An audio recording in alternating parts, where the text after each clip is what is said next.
Hey there, this is Dustin Sky. I have recently added a couple of things to my Gille fogger kit and just wanted to update my how-to video to make sure that you know what it is that's in your kit and how to use it. So let's get started.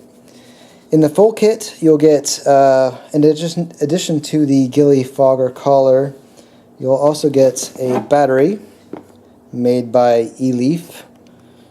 It's an 80 watt variable wattage, and it also has the ability to do temperature control for various types of coils made of stainless steel or titanium, blah blah blah, stuff that you're probably not going to care about unless you're an e-cig smoker.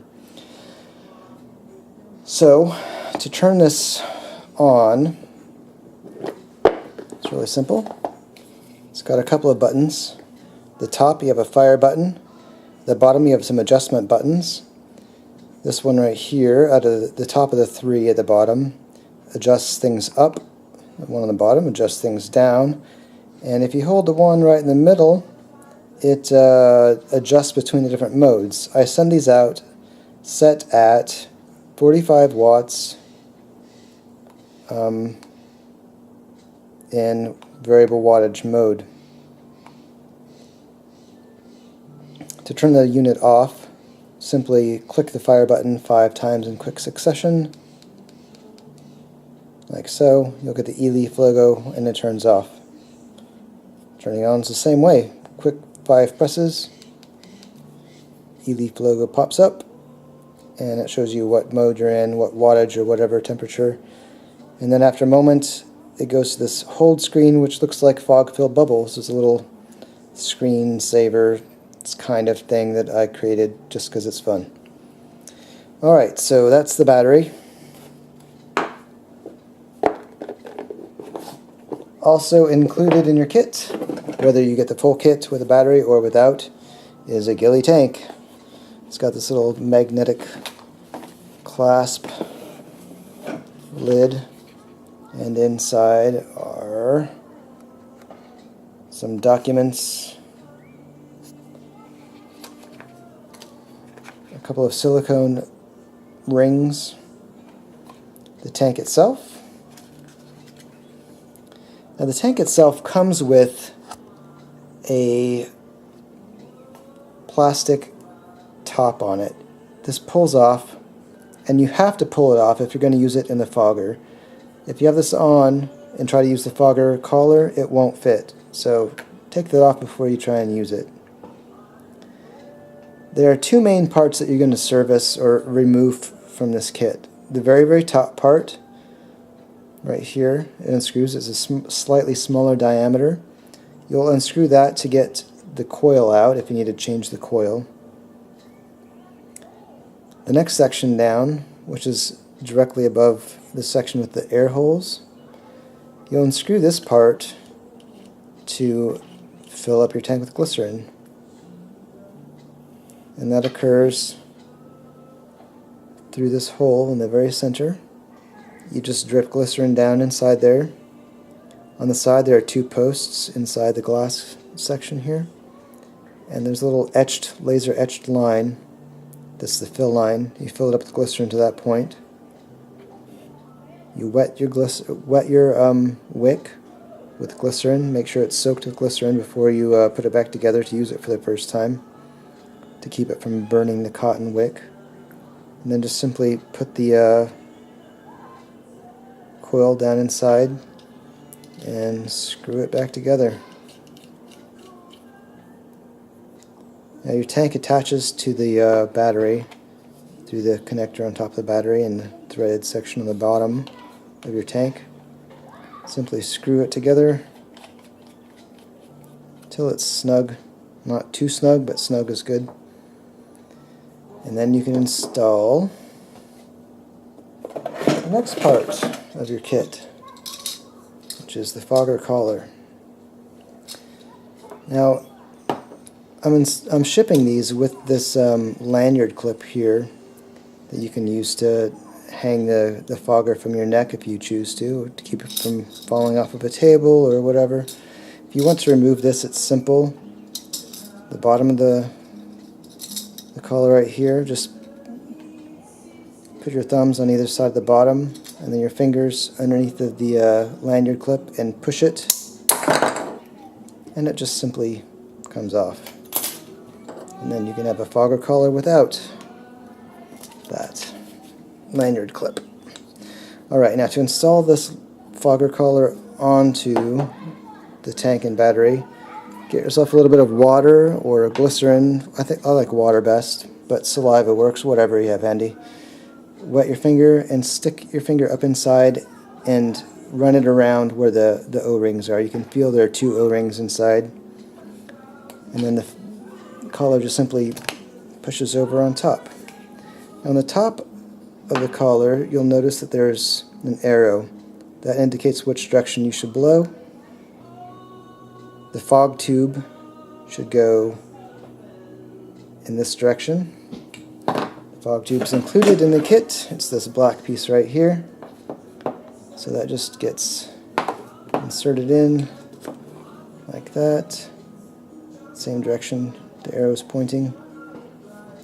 And then you can put your fog tube in. There are 2 fog tubes with the kit, a fat one and a skinny one. The skinny one has this adapter. It's got a little O-ring on there. Again, if you wet it, it'll go in a little easier. Just put it in to the end of this right here, push and give a little twist. Makes it a little easier. And now if you've got glycerin in your tank, this is ready to go. I do not have any glycerin in this tank. This is a brand new unused tank and unused collar, so I'm not going to fire it up right now because that would not work without glycerin. I'll show you the rest of the parts in the kit real quick. Also included is a bag of miscellaneous things that you'll need or may not need. One of them is this battery base. It comes with the kit if you buy with a battery. If you do not buy a battery, you do not get this battery base. And there are 2 cutouts in the bottom. There's a wider cutout right here. There we go. This is the section that goes over the USB, and this section goes over the vent on the bottom of the battery. The USB charging port is right here. The vent is right here. This base only goes on one way. If you try and put it on the other way, it will not fit, or you will break something. So make sure that the wider section goes over the battery. This is the right way, and this is definitely the wrong way. So simply to install it, you just push it, give it a nice firm squeeze, and you're good to go. Now your fogger is less likely to get tipped over. And you can either turn your battery like this so that the fog is going that way and the firing button is here, or you can turn it the other way, have the firing button in the front, the same direction the fog goes. This unit will work if you get the fog tube and the blow tube turned around, but it may not work quite as well because you're forcing the fog to go through the tank in the wrong direction, the airflow in the wrong direction. It will work, just probably not as well, and you will get some fog vapor inside of the tank, or rather inside of the fogger collar itself, which is not a big deal. Okay, what's next? We've got this tool right here, which I call the wrench. It functions as a wrench, and it is used in conjunction with this part, which I call the driver, and it's kind of like a screwdriver. So to use this kit, or these 2 tools rather, this is kind of springy, and it fits over the top of the tank, and there's some little nubs inside of here. Maybe kind of hard to see, but you'll see them in person. 4 little nubs, and they match up with these 4 air holes.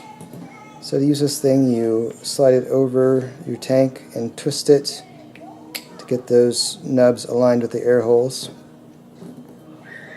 And then you can hold on to the wrench.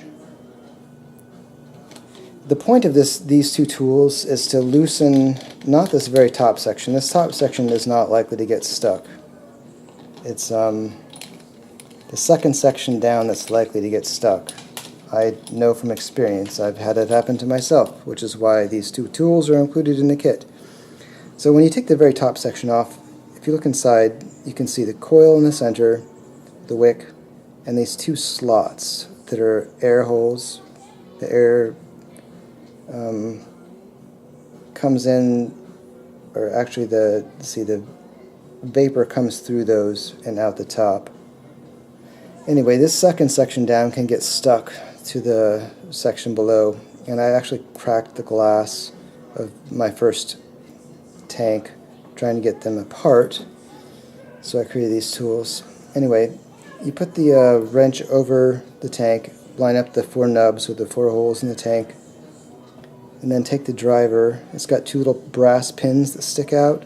Put them into the slots straight down, and then turn counterclockwise while holding the wrench, and that will allow you to unscrew the second section down. And when you do that, the coil comes out along with the top section. When the tank is in this state, this is how you fill it up. Glycerin goes into the very center hole, up to the fill line. Put it back together. The second from the top section goes in. Screw it down tight. If you want to make sure it's really tight, you can use the wrench with the driver. Snug it down real good. Put your coil in. Now this is important. When you're installing a new coil or your old coil, at the very top there's a little flattened section of wire that sticks out a little bit. It's imperative that this little flattened section is at the top of the tank, not at the bottom. It may not work right, it may not work at all, it may break your coil, so this has to be the top. If it's a brand new coil, soak it in some glycerin first before inserting it through this hole. Put it down in. Give a little twist if you need to. Make sure it's down. It won't go all the way very down. It's got kind of a springiness to it, but most of the way down. And then you put your top most section back on. It just screws on. And then you're ready to go. The last remaining items in the bag are some spare O-rings. They go inside of, the 2 large ones go inside of the collar. I don't know if I can show you. They're hard to see, but there are 2 O-rings inside here. You can feel them. It's extremely unlikely that they'll get damaged or worn out, but I include them just in case, because wouldn't it be a pain in the ass if you didn't have spares or needed them? I think so. The last O-ring is this little one right here, and it goes on the skinny tube adapter, the very end here. If this one gets so damaged that it won't stay firm inside the end here, you can replace it. If it's still on there, I recommend just using a sharp knife and cutting out the old one and then slipping the new one on. It's a bit tight to get over, but it goes on and then stays. Alright, and last but not least, if you buy the full kit with the battery, you also get this item right here, which is the bubble add-on. Yours may come shipped with the skinny fog tube like this. It may not, depends on what you buy, where you're at, how I have to pack things. But one thing is always sure, if you get the full kit, it's going to have this device and it's going to have this thing on the end which prevents you from using it. This is the transport disc. It simply pulls out and it keeps the end from getting crushed. This has very thin little sort of fins, and if you were to sit on it or it's in your bag and it gets smashed by something heavy, it's probably going to break because the plastic is, like I said, it's very, very thin fins, and so I've created this to fit inside. It just sort of snaps in there. It's held in place with friction. Use that when you're taking it from one place to the other. You can have it in your pocket, whatever. Keeps it from getting smashed. Alright, I think I've covered just about everything you're going to need to know. If you have any questions, please contact me. You can contact me via Facebook at Dustin Sky, or my email address, jumbojuicebubbles@gmail.com. That's JUMBOJUICEBUBBLES @gmail.com. Thanks a lot, and happy bubbling!